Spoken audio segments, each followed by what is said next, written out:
So my friend Tucker got me interested in putting out a drill or technique video to help with one event in the Highland Games. This one actually works for two different events. It's not my absolute favorite drill, but it's kind of doing what you can with what you have.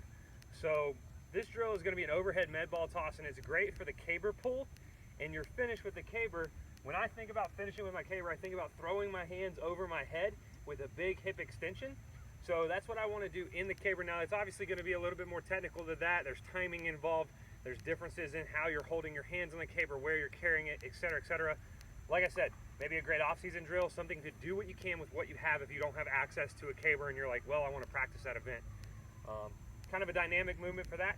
Or it's great for, and I've mentioned it in a past hammer throw series, for the hammer throw, I got this cue from Eric Frazier, that as you're coming around in your rotations, your finish is just going to be an overhead med ball toss instead of thinking about pushing and lifting.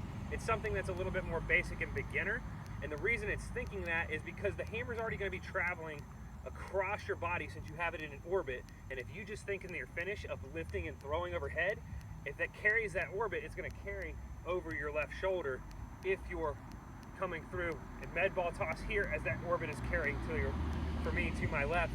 It's going to go ahead and already carry. So it's going to give me a good lift and explosion on the end of that throw. So I'm just going to do it simply, one time through it. I like to start overhead with it to be able to drop into it and then be able to explode up and back.